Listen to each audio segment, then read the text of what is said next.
Hey guys, what we're going to do today is we're going to try something a little bit different. Instead of the normal critiques that we do, where I talk about your images, we're all going to talk about the images. I'll talk about them, you'll talk about them, and we're going to share it with intimate details you wouldn't normally do, like your pre-critique sharing, where you're not supposed to really be critiquing each other's work, but you're supposed to be making suggestions as to what I'll like or what I won't like and why. You know what I mean? Yeah. I want to get you guys into the habit of thinking also in terms of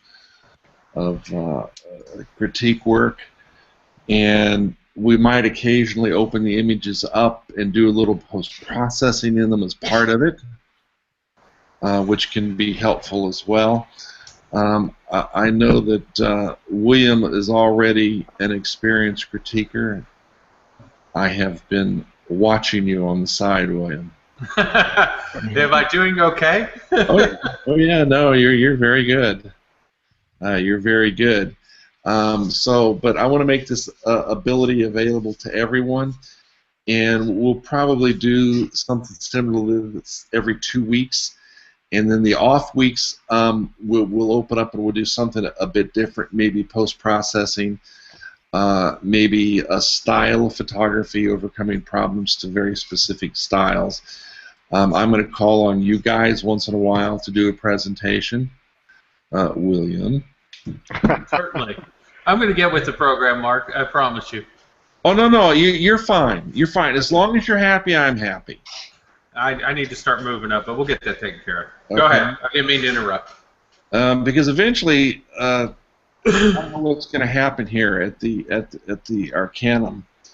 I don't know if we're going to lose it and fail. I don't know. But I haven't been able to get any new cohort members for a couple of months now, and from what I hear, nobody is. So we'll have to wait and see. But enough of that. So let me share my desktop, and we'll just go in and start playing with this. Shrink you down. And what I'm going to do is I just randomly picked the image. Obviously, it was the wrong one. Let me bring this into you guys. Any of you use DxO, Mark, or DxO camera, or any of the DxO? Yes, I have it. I use it. Have you updated to the new version 11? I just downloaded. Actually, I haven't installed it on the new computer yet, Mark, but I will. Yeah, I've been trying to do that today, but their website is apparently in France. Okay. And you can connect and then it'll disconnect, so I'm going to have to do this. So, anyways, let's talk about this image first, Michael. And what I want you to do is I want you to tell me in-depth details about what you were thinking. What the heck were you thinking when you took this? Okay, and we're going to do that with everybody. And then I'll bring up, let me bring up the raw image for everybody to see too, okay? Here we go. So this is your raw image. Yes. Yeah. Okay, and then what you did with that is you turned that into this. So what were you seeing when you were sitting there looking at this image, and what were your thoughts with what your final output was going to be? Well, I guess some explanation as to why I took this picture is I'm really busy, and I don't get to go outside where I feel drawn to go when I think about making pictures. And so I've been, in the alternative, really trying to notice things around me more often that are interesting. You know, trying to train my eye to see things that it doesn't normally see in the spaces that I actually have to be in. That's a really good exercise. So that's really the motivation for this. This is a building. I've shared a couple of images that I took in this building that we bought, and we might be building out for some office space. And there's just lots of little interesting details and shapes and colors in this entire building. And I was back there, I don't know, a week or two ago. I don't remember when I took this, but it's fairly recent. And there had been some more cleaning and stuff that had gone on in the building. So there were some new things to look at. And this is what this is if you look at the raw, that black kind of fuzzy stuff is the remnants of somebody using a cutting torch, right, and cutting some things off the wall here. And I just thought the contrast was great when I took it, and I didn't necessarily realize it when I took it, but there's a lot of shapes and stuff going on here, and it really popped out more at me when I started to work on it in a black and white. So that's really where the image came from. I guess that's the backstory on where it came from. Okay, well, that's great. You know, I mean, and that's they do this in college a lot in your fine art photography classes.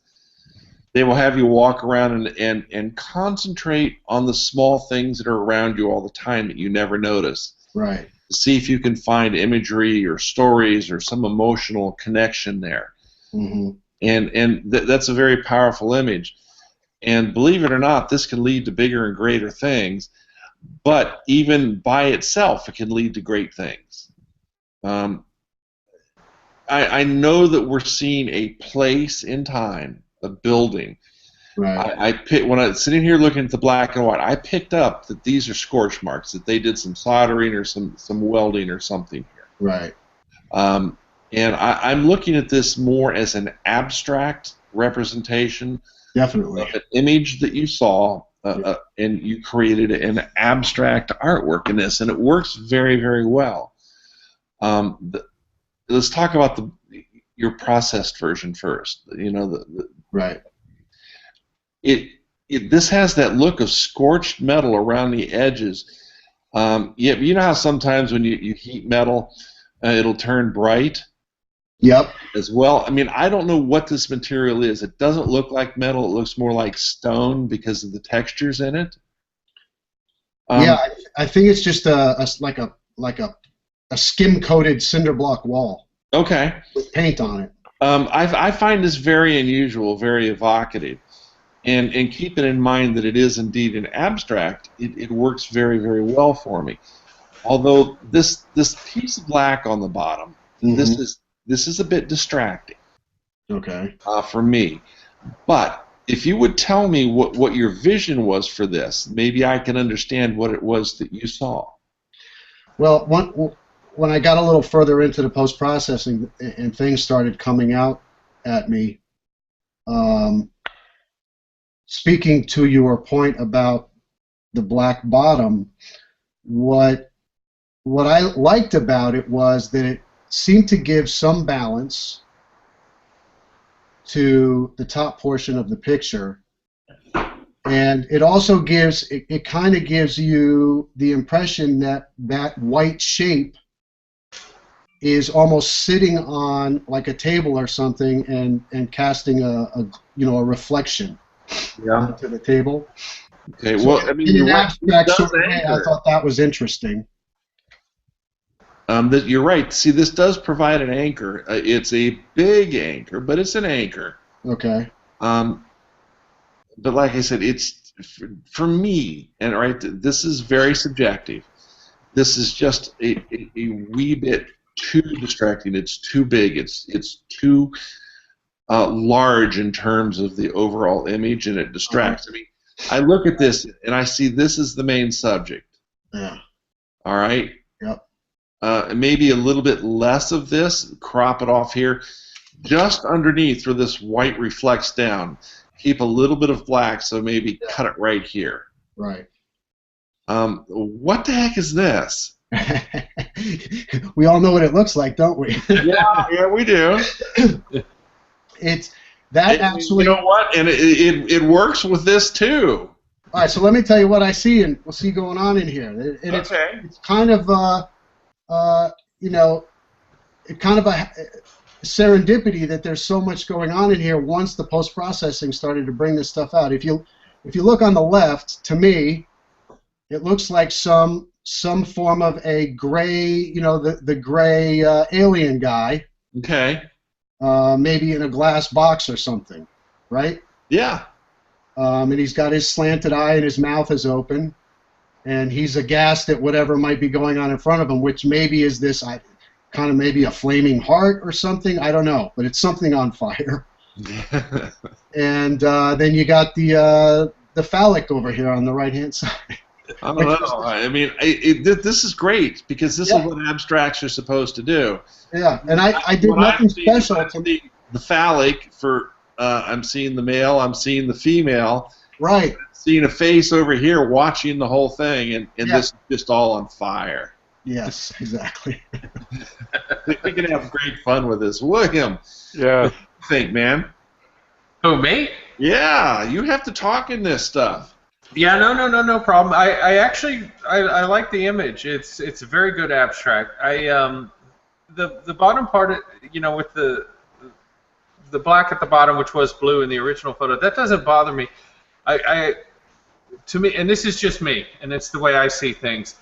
I'm looking at our phallic symbol over there, trying to see exactly how. Okay, so you crop from the original because that's been extended out. If you go back to the raw, and you look at the guy on the left. That's what I was just doing. He's extended it.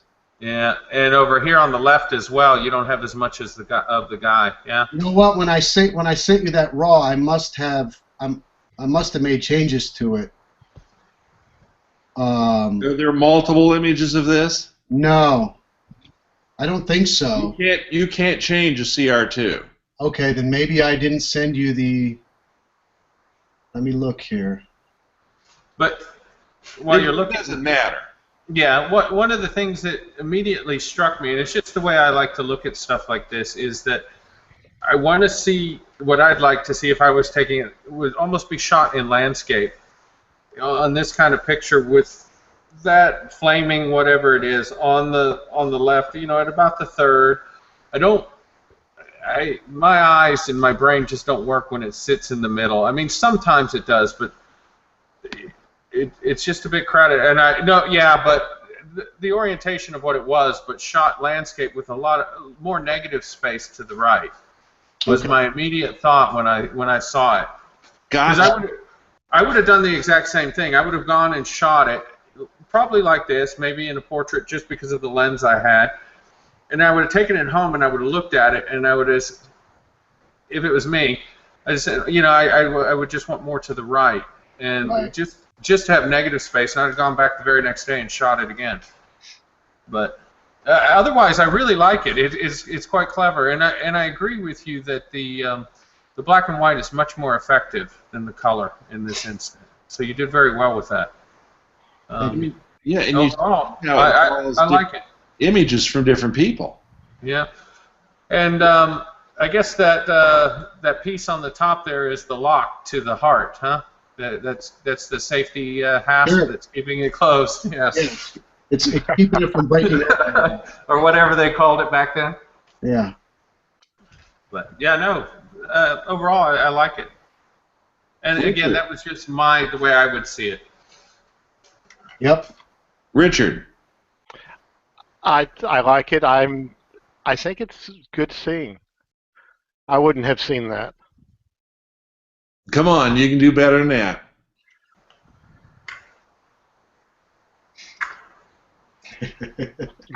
I mean, you're allowed. This is the point of this: is to talk through it. You can talk about post-processing changes, whether you think that you see anything that needs to be changed, or if it's perfect for you, say that as well. I like this. I like the post-processing.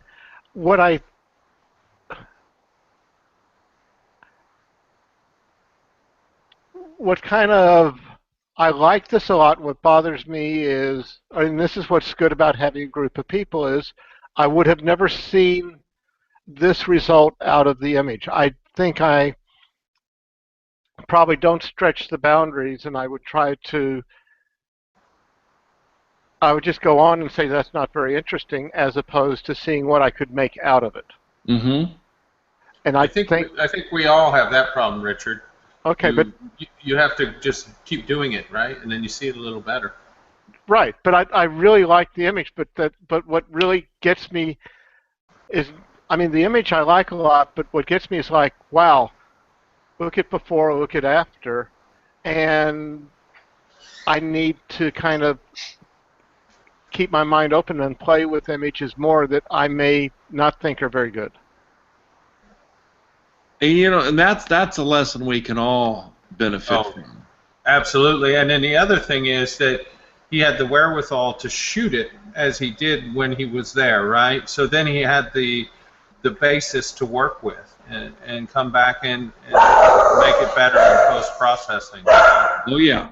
So he gets a lot of credit for actually seeing the interest in the subject, even if he didn't envision it as black and white.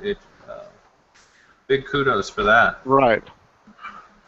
Yeah. See, the guys with the black suits and the weird hair would come in and say, "Well, I give him credit for exploring the boundaries of creation and being able to find a sexual reference or referendum in this image and make a bold statement as to our own sexuality in life." Yeah. Or what were those old blotter pictures? Of our love, you know. The blotter pictures they used to show to see if you were crazy or the Rorschachs. Yes. Yeah. So I mean, you can have great fun with this. This is really good, Michael. I mean, this brought on some very interesting conversation. And you might want to take this to your therapist and show it to them and see what they think. I'm not sure I do that. I'm just kidding. We might find him locked up and inside. You know, I've got some other abstract type stuff I thought about showing, but this one I knew it at least have a little bit of comedy in it. And I'm sorry I stumped Richard with the artsy fartsy stuff. Oh, that's all right. No, I enjoyed it. I enjoy it, but it's kind of, I just keep sitting here looking at it. It's like, you know, I'm so concrete that I wouldn't see that, and but that doesn't take away from my enjoyment of your end product. It's just like, I guess I'm too right-brained. But you see, that's just the point. You don't have to like everybody's work. Yeah, but I do like it. But it's like, but it's like I wouldn't be able to create that. And now you see the reason for these. Yes. Absolutely. That's why you go to the museum and you look at things, and the more you see, the easier it is to see differently. Yeah. Looking outside of your comfort zone. Looking outside of the box. Yes. Okay. So yes. Very good job, Michael. Thank you. Way cool. Thanks. All right, so let me make a change here.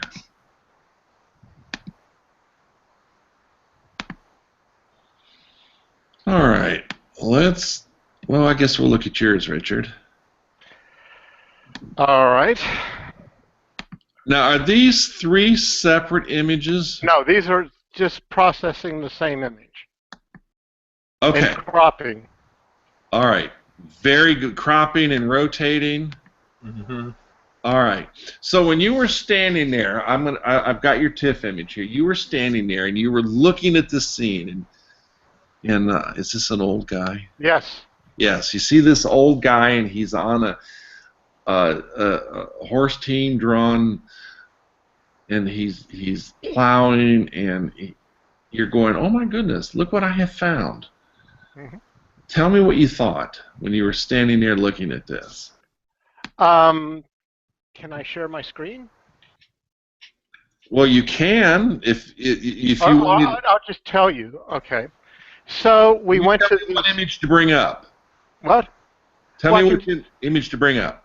Oh no, I was going to show you the process of working the picture and what what I originally saw and then what I did. That's cool. Hold on. Yes, you can do that. Okay. So I would have to share my screen. Yep, go ahead and share it. Okay. So we go to this place, and this guy's getting ready to do some plowing, but then, we're sitting talking for a while, and so I tried to take some pictures and meter on his face rather than the background, but none of that was very interesting. Then he starts to plow, and I look at the scene as he's plowing, and I see these greenhouses in the background. It's like, this is not what I want. I want something that looks like he's out in the country. So when he gets down to the end, I chase down there, and I try to get something better. So then I get this image, which I like better, but it doesn't really give me as much as I want, so I kind of look around some more, and so I think there's a better background here, but there's not enough. So then, as he gets ready to come back, it's like, oh, I've got more here, and I had to reset everything manual because I wanted to have a higher shutter speed and freeze the action better and have a better composition. Okay. Does that make sense? Yeah, absolutely. You were really thinking this one. So this is kind of how I was working through it, and then how do I get back to where I am with you, so that would you go back? Would you go back and show me that scene where they're approaching you, kind of at an angle, face on? Sure.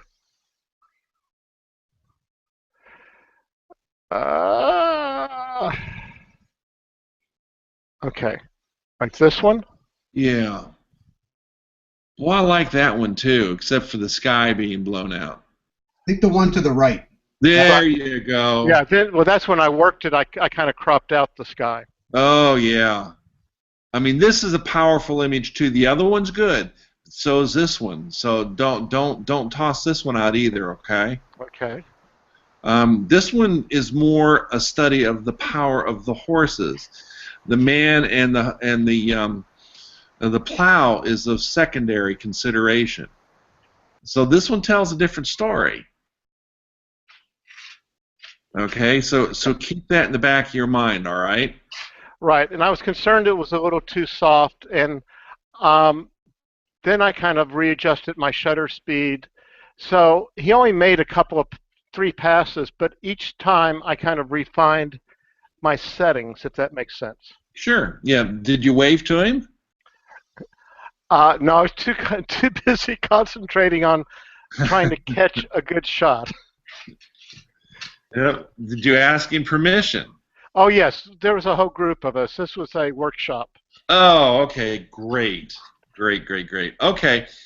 Up at the top, there's a way to stop the screen share right at the top center. Okay. So just a second. There you go. What do you guys think of his workflow to get to the composition? I gotta say it's admirable because obviously you took a number of shots there, Richard, and so what I think I have trouble with, which you seem to describe in your process, was really figuring out of a scene what I want to do with it, what's available, and what can I do with it. Like I would have seen a similar scene with the horses and the guy, and I want to get a good picture of the horse and the guy, but I think what I would want to be in the background wouldn't come to mind. You know what I mean? It would be, I just get a little bit of a tunnel vision and forget to consider those other aspects of the frame, which are obviously so important. But tremendous effort on working through it until you got what you wanted. Thank you. And then the next part is how to process it. And now I look at it on the Hangout, and it looks over-processed. You don't make the mistake of judging what you see over a video Hangout, because it changes everything. Okay, it changes brightness levels, it changes contrast levels. Only judge it by the images on your screen. You guys are seeing his image now, right? Yes. Yes. Okay. I mean, as I look through this and I go through these, here's the raw. These are various workflows that he's followed. This one's burned out. See, there's no detail up here. Mm-hmm. But that doesn't mean that there isn't detail up here to be had. For instance, I can go in and now keep in mind I am working from a raw image or from a JPG image. Right. Okay. But I'm just going to bring up Vivisa and I'm going to put a control point on this area up here, and I'm going to take the shadow areas down a bit. Take brightness down. See, there's just nothing there. But if I take the brightness down, now notice I'm getting structure in that cloud. Mm-hmm. Instead of a burned up area here, I'm seeing light, dark, see? Right.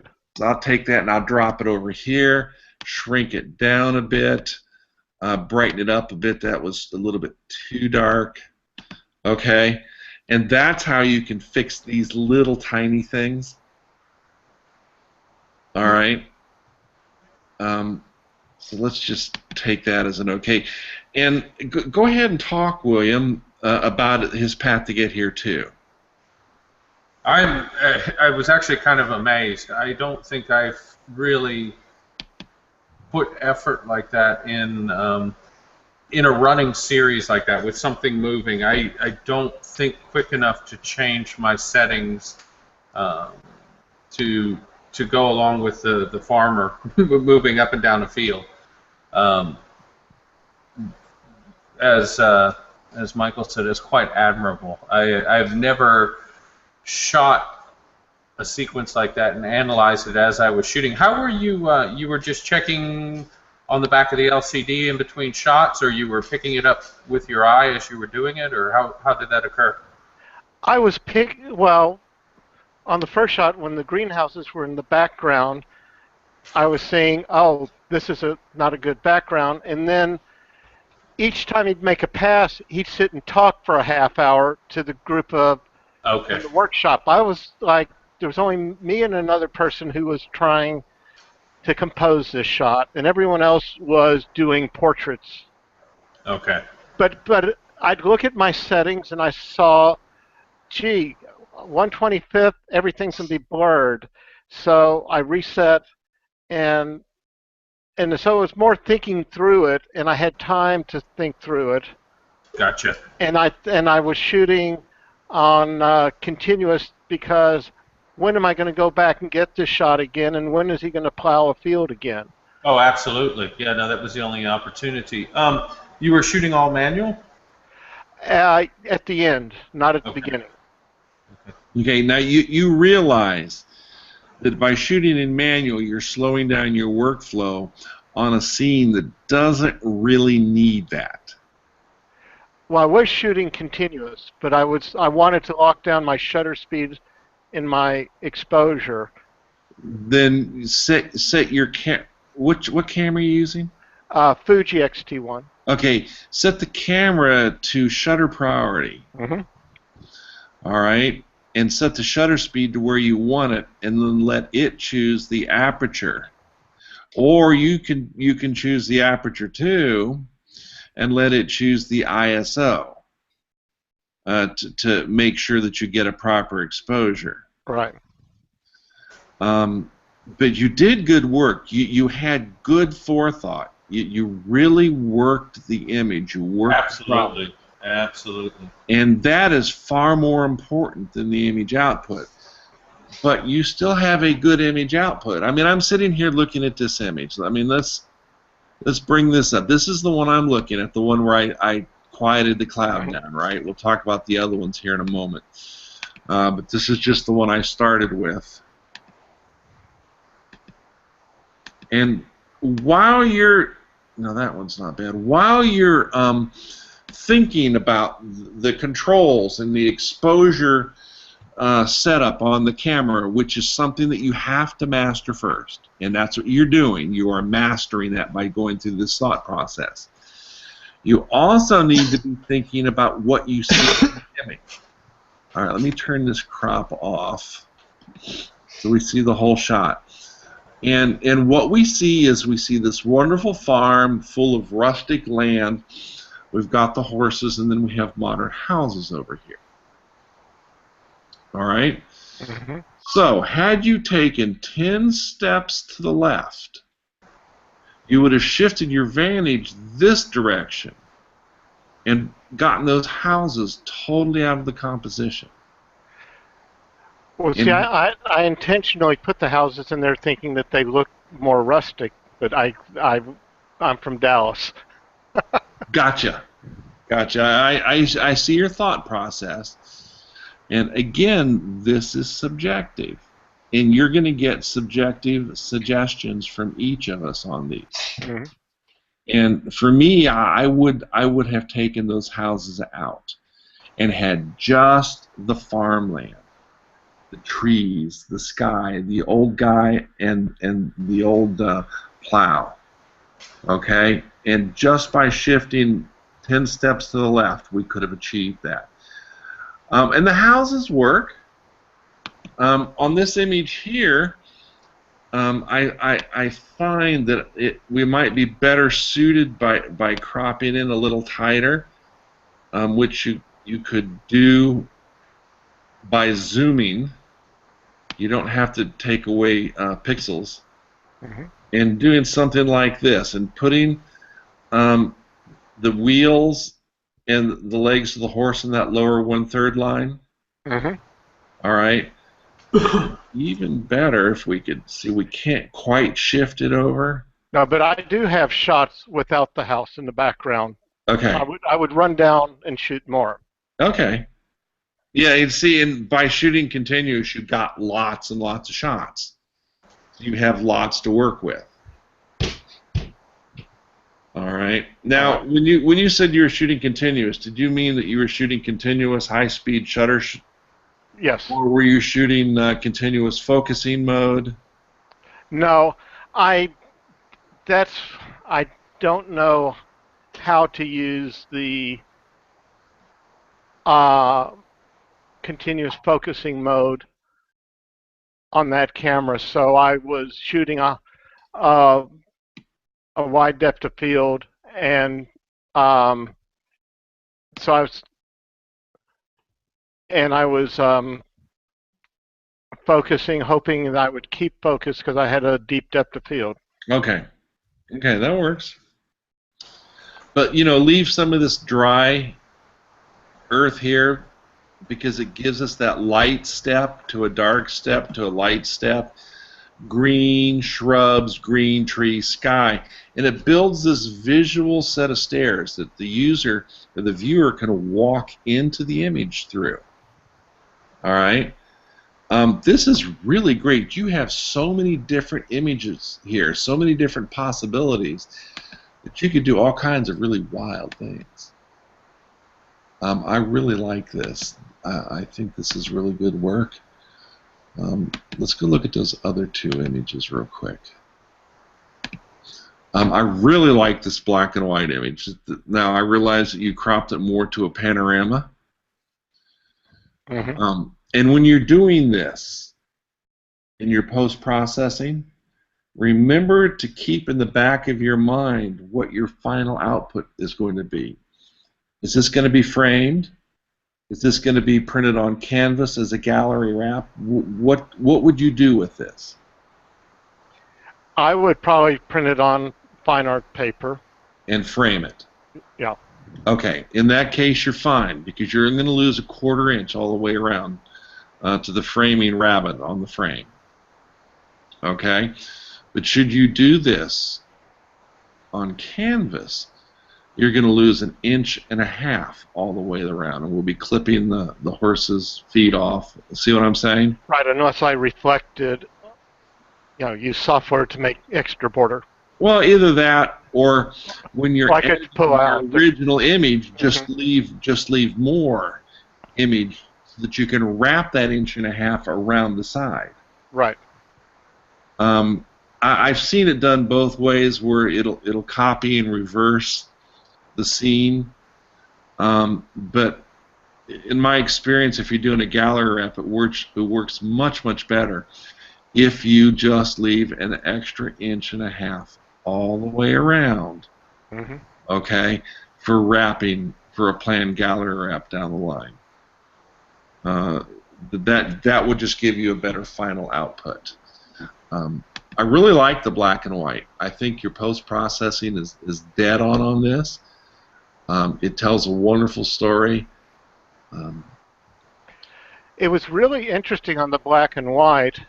Using the color sliders, I could really accent the horses because they have a reddish tone, and when you use the red slider, I could darken them. Mm-hmm. And I was surprised. It's like adding a red filter to black and white film. Right. Yep. And that was a very good trick. That works very well. It's a powerful image. I like each and every one of these that you've done. I do think that this is the best composition, with this second best. This one, the horses are just too centered. They need to be down at this level here. And then I found another problem as I was trying to select my best image. Okay. And that is, one of the things that didn't occur to me when I was taking the pictures is that I needed to have some separation of the heads of the horses. Because if you don't have, if you can't see 2 horse heads and you see 8 sets of legs, it doesn't look right. Well, I don't know. In this case, the horses are a team. Right. And it's going to be very difficult to get separation of the heads unless you go around from the front, more of an angle. So that's going to be an impossibility from a side shot. That just means working the scene more, like you were doing when you showed us the initial images. William, Michael? The black and white does it for me, and it immediately struck me, this picture, because with the color, I wasn't sure about the houses.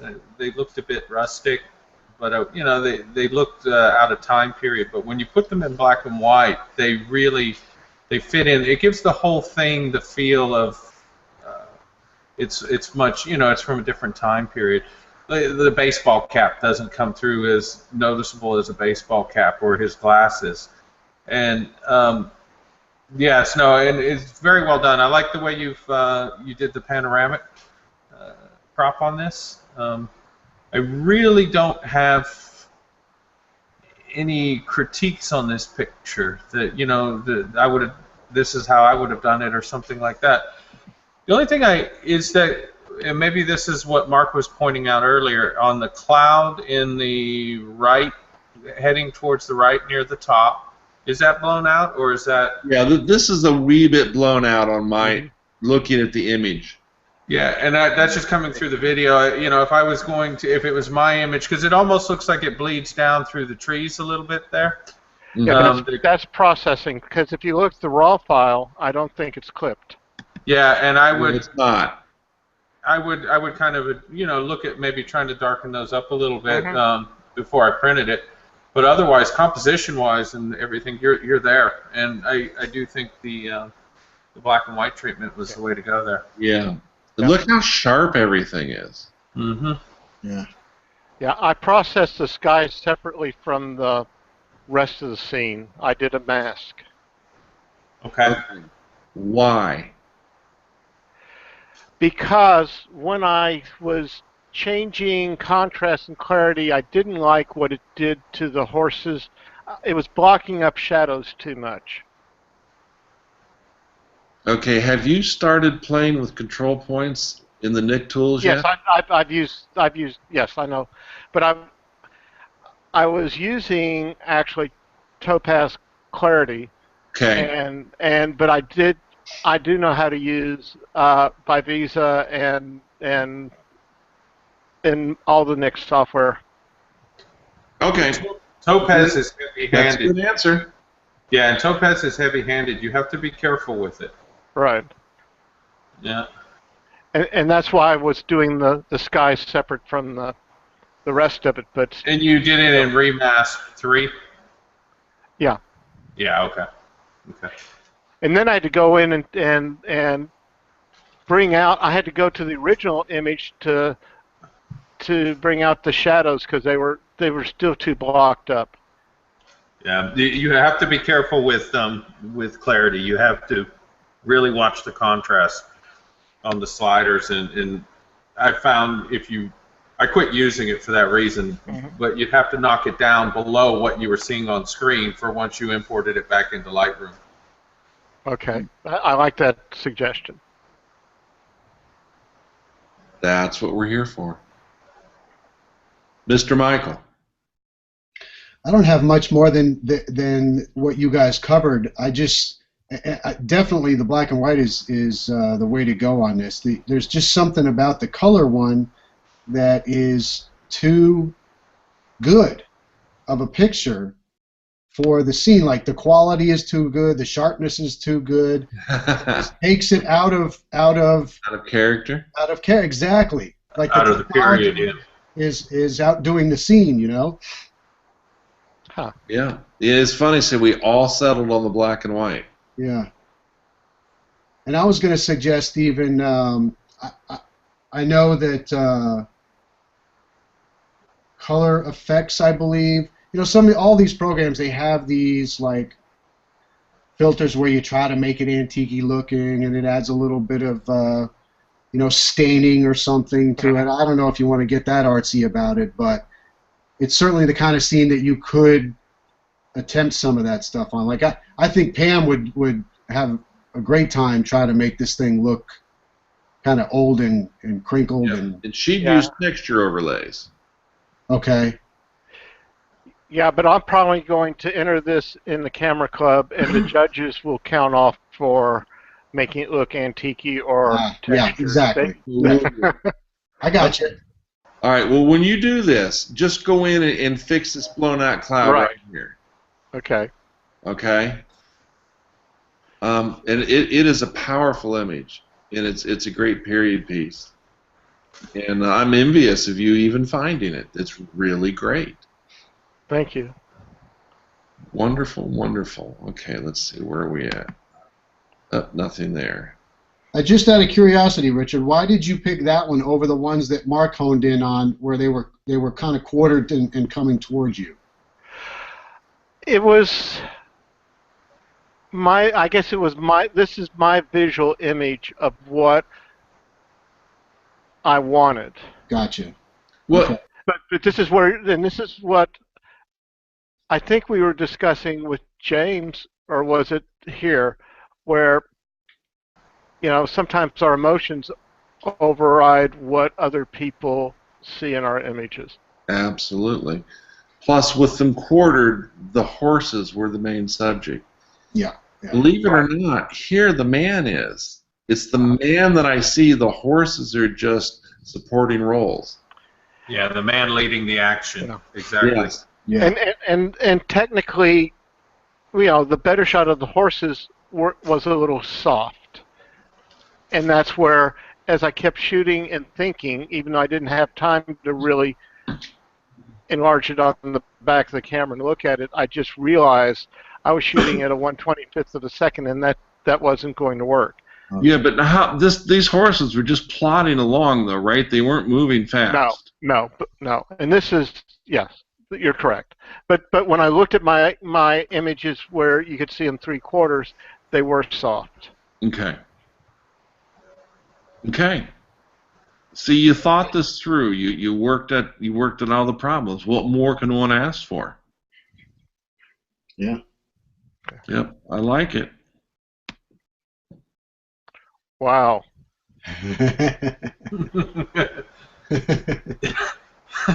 It was, see, William's cheating. He didn't give us a finished image.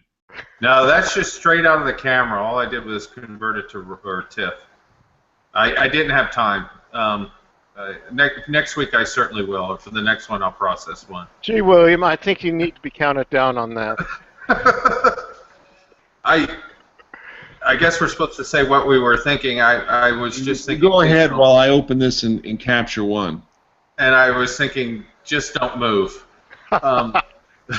From a self-critique point, I wish I would have been zoomed out just a tad bit to get a little more space between the bottom of the jaw. But you basically, when you're shooting this, you shoot. I set magnification and go in and take the shot. You don't have a lot of time to adjust. Is this the MPE? No, this is a 60 millimeter on 36 millimeters of tube. It's about 2 to 1 on a crop sensor. Okay. That's that little Canon M3. Oh, okay. Yeah, it looks great. Doesn't look like a crop sensor camera image. No, it's their little mirrorless. It's great for what I do. I don't know that I could recommend it to a lot of people. It's a fun camera, but it's got a lot of flaws. But for how I shoot, it works quite well. So what's the setting on? What is your actual physical setting where this was taken?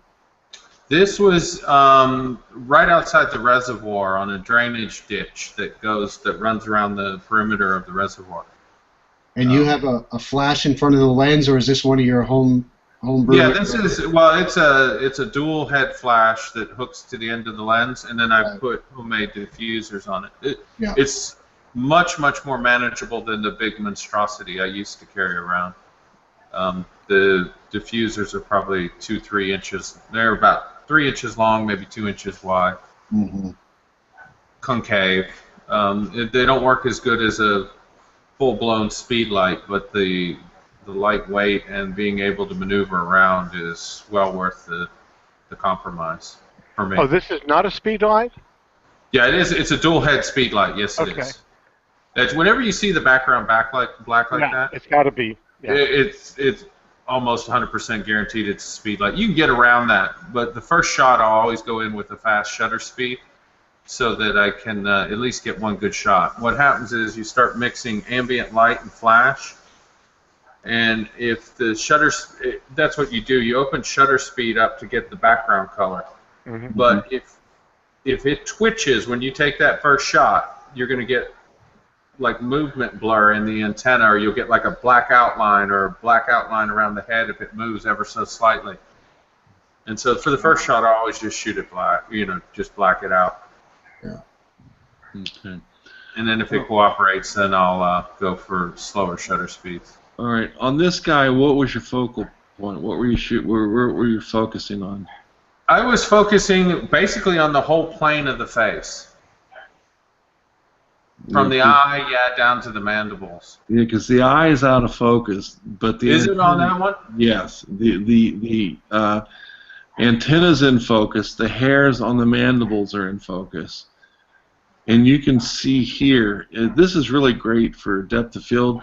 You guys, look at this. Mm-hmm. See these dots coming out this leg? Yeah. Okay, and this is not much.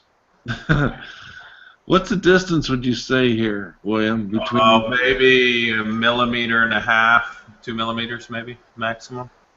Maximum. And you're manually focusing? Yeah, that's the only way you can shoot that. Camera autofocus can't handle that.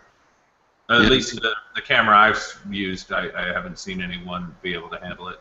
Yeah, look how sharp the hairs are here on the mandible. I'm kind of angry I didn't get the eye. No, the eye. I'm sorry, man. He's out of focus. Then that one won't get published. Let's see. But let's look. I've done something different. I've dropped this one in Capture One. Cool. All right. And the first thing I'm going to do is I'm going to decrease contrast because we're not getting anything back here. Yeah, these are very difficult to get contrast on because there's not a lot of texture. Yeah, Go ahead. I'm dropping contrast. I'm going Okay. negative. Then see the detail I'm getting in the head now Oh yeah. and further back by dropping contrast. And then I'm going to increase highlights to take away some of the bright whites in here. Mm-hmm. And I'm gonna try and bring this out in shadow. You'd probably edit that out. What would you do with that? I'd leave it. I don't edit a lot of stuff out unless it's just really, really, really distracting. All right. I'm gonna add a small bit of structure. Yeah, just for the hairs. Yeah. And clarity, you got to be really careful with. Yeah, because it'll start introducing noise. Yeah. If you're not Yeah, careful, but the eye you have looks to be better. real careful. But it's bringing the eye out a bit more. Just a little bit of clarity. Okay. Yeah, I think I'll go with Those that. mandibles look great. All right, now I'm going to convert that to a TIFF file now.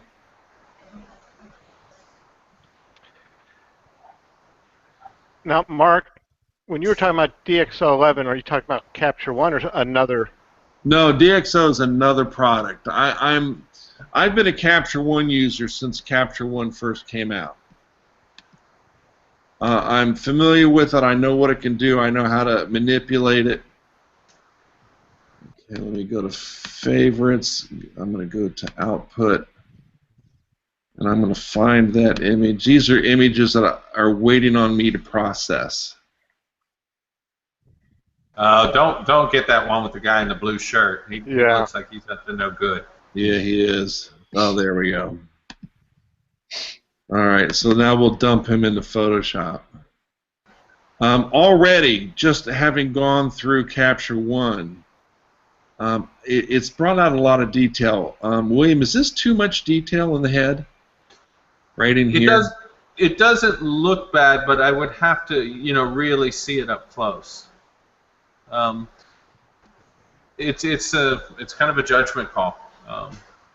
But it doesn't look bad. My first thought is maybe just a tad much. Okay. But yeah, that's what I'm thinking. Go ahead. I'm just gonna play with it here for a while. I mean, it's not like we can critique it. It's not a finished image. It's like you said. That wasn't fair of me not to upload one that wasn't processed. I'll make sure I do next time. Bad boy. I didn't want to be criticized. No. No, this is great. So is his head turning and looking toward you? Yes, he was on a little. It's like this wild grass that grows out, and as I was coming in at the angle, yes, he turned his head towards me. Yeah. So now, William, are you so? I would assume you've done this for so long. You don't need to get out a calculator and figure out your depth of field when you're on X extension tubes versus Y extension tubes, and no, I know how far not to go, because once you start shooting, and you shoot enough subjects, if they've got a lot of texture and they're relatively flat, I'll open aperture up. But something like this, where it's a very complicated face and a lot of structure, right? I'll push aperture to f13, f14. That's on a crop sensor. Actually, I wouldn't even. That was really pushing it. I think I shot this f14, Mark. Does it? Yeah, it was f14. And normally on this crop sensor, I've been trying to keep it like f9, f10, just because it really helps keep the details. Mm-hmm. But we can see the structure of the eye. Wow. Yeah. I mean, that's not pixelization. That's eye structure. Yeah. Yeah. So I didn't miss it that bad. It just needed a little. Well, he could have been moving too. Yeah. Yep. Absolutely.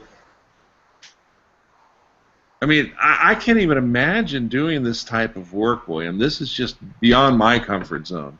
And this is handheld too, no? Yes, this was handheld. Oh, come on. You didn't. No, you can't. You don't have time to set up a tripod, Mark.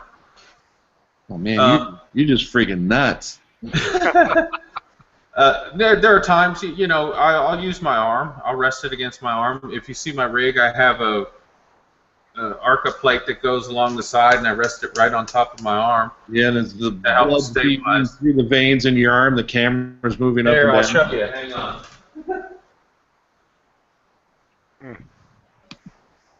Man, I couldn't do this, you guys. This is a highly, highly specialized field. Yeah, see, and then what you do is, I have this ARCA plate. I don't know if you can see it. It runs on here. So it's still very lightweight. I mean, it's probably not for most guys, but compared to what I was carrying around, this was much lighter. And then you just, depending on which side you're shooting, I just put this here, and then I can run that right on my arm when I'm coming up, and it really helps. Hold it up a little bit more so we. Oh, sorry. Yeah, thank you. Oh yeah. Okay. Yeah, you know, or like that, depending on how you're shooting. Right. Just hold it That there. really helps stabilize it. I want to come And see. the other thing is, those are the little diffusers. They're much smaller than the other one. That was twin head. You know? And that's the rig right there. Pretty small. All right, I'm coming. Where are you coming? I want to see it. Oh. There you go. This is what I shot it with, Mark. Just a little. Oh, okay. I've seen pictures of this. Yeah, but then what I was telling them is I use this ARCA plate a lot of times to use my arm as to help steady the shot. So I don't know that you call that handheld. The other thing it works for really good is like that. Yeah. That's got to be so much easier than your 5D Mark III. This is a joy compared to the 5D. I see why Mark likes his Sony so much. Because the weight is 100 times better, because I do a lot of hiking and I keep it strapped around my neck, so that's much, much, much better. Yeah, see, I can't even carry a camera around my neck anymore. So. But yeah, weight's everything. How do you like that little camera? I like it a lot. It has some deficiencies, there's no doubt about it. But for shooting what I like to shoot, it's very good, especially for the price. I paid $400 for the camera. You know, Yeah, so for a $400 camera, it's putting out some nice files. You know, is that an APS-C sensor? Yeah. Correct. Okay. 24 megapixel. The frames per second is horrid. It's 4 frames per second. I don't use that a lot though. Autofocus, but I don't use that either. Yeah, that much. It has focus peaking? The focus peaking is better than what I saw on the Nex, or on the Olympus, or on the Canon 5D Mark III with the Magic Lantern. The focus peaking on that, it is very, very accurate. I was very impressed with that. Okay. It's almost like cheating. Yeah, most of the camera systems focus peaking were very, very low tech and not so very well implemented. I kind of like the Leica M240 focus peaking. Mm-hmm. I like the Fuji X-T1's focus peaking. But They improved that a little bit on the last firmware upgrade last week. But in all honesty, the Sony 6300 and A7R2 has the best implementation of focus peaking I have ever seen in my life. I know you said that, and I want to try it just for that reason, because I respect your opinion that much. But yeah, you don't even have to I mean, you set your macro shot up, you get it set the way you want. You don't even do the focus zoom in on a spot to do your focus peaking. As you turn the focus, you can watch that focus peaking line move right across the subject, and you put it right on, and you don't have to zoom in. Right. I know what you're saying. I call that the ripple. Magnification. You don't have to do that. Right. The ripple. The focus ripple. Oh, it's amazing, and it's continuous. Right. Now, if you use a non-focus by wire lens, it's going to even be better. What non-focus? What did you say? A manual focus lens with. Yeah, if you use a focus by wire lens, meaning a lens where you turn the turn the focus dial on the lens, it's sending that signal to the computer and the camera, and the camera's moving it. Yes, I know exactly what you're talking about because the Olympus and the 60 millimeter macro do that, and you can. Yes, that's very cool. Yeah, yeah. You don't want that focus by wire. So, so I've been using that. I've been playing with that Sigma 150 macro. I love that lens. Oh man, that is a sweet focuser, and so is that Contax. Oh, I'm sure. I'm sure the Contax is that Contax 100 millimeter macro. I still have that. I know. I tried to work out a tray. But it's heavy. It is a very heavy lens. If you got attacked by a boar out in the field while you're shooting bugs, you can hit him with the lens and kill it. That's true. I have the Zeiss 135 millimeter, and it's not a macro, but it goes to point. I think it's like, quarter life size. And what I really like about the Zeiss lenses is the focus throw. You can focus stack just with the throw, right? You've got that much control over it. It's incredible. I imagine Contax is like that as well. Yeah, it's got like 10 turns on the focus ring. Yeah. Yeah, it's not this little. Yeah, that's a powerful thing. You don't realize it till you start shooting macro and things like that, because I can get pictures even sharper with that lens than I can with that rig, right?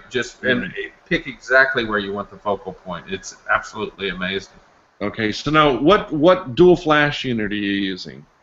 That's the Canon MT24. Okay. So you're using that in manual mode. Correct. Okay. That one was shot at. Yeah, that one was shot at 1/8. That's 1/8 power, I think. 1/8, because when I'm zoomed in all the way like that, you typically shoot 1/8. I might move to 1/16. That is one issue I've noticed with the M3 is I've tried to shoot in ETTL, and they've got exposure compensation, but it doesn't seem to be working with the flash, so it's overexposing. Okay. I'm not sure yet. I thought about that because having a dual macro flash, like I had it and I sold it. Mm-hmm. So I'm thinking about getting another one and just using it in manual mode on the Sony. Sony made one. Well, I don't know. Yeah, Minolta made one. Then Sony rebranded it and made it for a while, but I think it's been discontinued. But you can still get them on eBay. Because I looked that up. I've been seriously considering getting the A7R2, and I'm covering all my bases. What flash would. And they do make them. They're not cheap. They're $700-800. But that would be great with that camera if you wanted to go that way. Yeah. Can we talk about your lighting system real quick? Sure. Do you turn on the modeling lights on that flash because it has them? Yes. No, I don't because they're too weak. But I have this. I don't know if you can see it. Wait. Right here. Can you see this? Yes. It's a flashlight, okay? And it's got a flexible light, and then you do this. Okay. Okay. So and I got these solve all of those focusing problems with the pixelation. And I need to be fair to the Nex and try it with these. I didn't because I didn't have this set up originally, and I only use them on really dark subjects where it's hard to pick up the focal point. But those are $20 at Fry's. Coast makes them. It's with the gooseneck fiber optic LED. Yeah. Very, very handy. They don't weigh anything. Yeah. Much better than the modeling lights. I really did. I tried very, very hard to replicate the problem you were having. I just couldn't get it. Now I can only go to 1:1. Right. And at 1:1, the Nex is good as well. It's when I start going into like 2:1. But I'm gonna put some modeling lights on it, and we'll see if that fixes it. Yeah, I would think that would fix that issue. Because it's unusable. The way it was so badly pixelated because it just cranked the ISO up to the EVF that I could use. You said that you were going to take your rig to a store. I am. I need to go see my buddy. I'm good friends with the manager at the local camera store. He'll let me hook it up to a Sony. I have everything we need. Just need to get down there and do it. Or are you thinking the full frame or the APS You know, I like the size of the 7R better. I need a little bulk. The 6000 is just a little too small for me, or the 6300, I think. I love the crop sensor for macro, though. I really like it because it's a lot easier to fill the frame. I understand. I do. I do, and it increases your lens. It has positive benefits all around. So the only problem with the crop sensor is noise. You know, it's a little noisier, and you have to. And I wrote this on one of my things. On a full frame, I had one stop where I could fudge it. Right, I didn't have to nail the exposure right in the middle. I could go a stop lower or a stop high, and I could push or pull it no problem. On this thing, maybe a half stop maximum that I've got leeway on either side. All right. Well, I mean, I envy you that talent for the macro world. I do not have the patience for that, and we cannot all master everything. I leave that in your capable hands. That's all right. You're going to teach me plenty about infrared. I can do macro work, but I cannot do micro. That's not micro. That's not till we hit 10 times. I have no interest in that whatsoever. I understand. The closest that I get to that would be the water drops. I understand. And now that's a discipline in and of itself. It's funny, I set up that little album or collection on my Google's page after you had me started doing that. I think I have more followers on that than any of the other ones I do. Oh, it's a big deal. Is it storming there? Here in Houston? Yeah. No. You're getting flashes of white light flashing in the walls back in your dining room. That's probably the TV. Oh, okay. I've got the Copa America on. Ah, okay.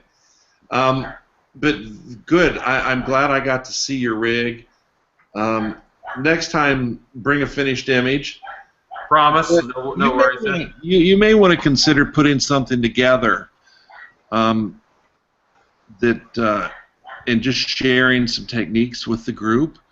Oh, certainly. Maybe no more than 1-to-1. Yeah. Yeah. No, I know that. I've taught a few classes for 4-H and stuff, and when I first went in there, they're like 12, 13-year-olds and maybe 8-year-olds, and I made this really technical presentation. I was so proud of myself, and I was like, and these kids were glassed over in like 5 minutes, right? So yeah, I know how to do the 1-to-1. Let's go out and shoot, and these are the basics you need to do as well. Yeah, and the funny thing is, the kids, they can learn this. They may not understand all of the technical, but they can learn it. Oh yeah, no, I've taught plenty of them how to shoot macro. Just don't try to get them out there with an MPE on their first day. Yeah, I hear you. All right, well, look, I appreciate you guys taking the time to come to this. We're going to do more and more of these. We're going to interlace them with other technical aspects, other techniques, other styles of photography. Maybe we'll talk William into setting up a video camera on his water drop table. We can do that. Mark, and what would else be good is we each have our individual talents and push some of the other guys to maybe make a presentation of what they do well or what they're most comfortable presenting. Well, I'm going to. In fact, James, I'm gonna pull him back to do his sunrise trek for us. Cool. And we can get Michael to show us how to flip houses. Yep. And we'll get Shauna to do a demo of airplane photography. Yeah. No, I mean that would be enjoyable as part of the group. Yeah.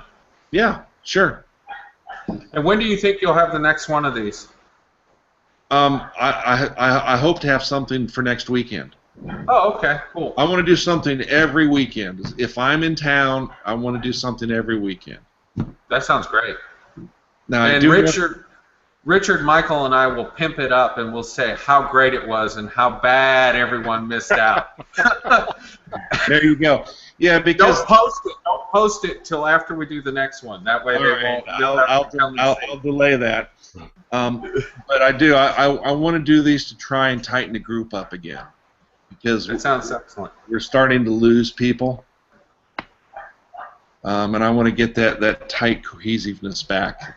I mean, we've got it in the core group, but the outside fringes, and a lot of that could be that people have been traveling. I mean, just like Andy came back from the Middle East yesterday, and he's been gone for months. And I mean, I know Michael's been really, really busy, and Richard's been flying around, and Shauna had her daughter's eye surgery, and it's just everybody's had a bunch of stuff going on all at once. And I may be needlessly worrying, but I would like to see if we can bring some improvements. My God, that is a big cup. Green tea, man, nothing better. Iced green tea. But again, thank you guys for coming. We'll do more of these. We'll start experimenting with different things. We may even have people come in and show their own particular approach to post-processing, and we can all learn different techniques that way. Absolutely, absolutely. Okay. And James has engaged the woo-woo. Yeah, I saw him post something about that. I haven't followed up on it yet. So we're going to nail him on that. So. Cool. All right. Well, you guys have a good weekend, and go out and shoot tomorrow if you can. Oh, I will. Good. Happy Father's Day, everybody. All right. You all too. All right. Take care, guys. All right. Bye-bye.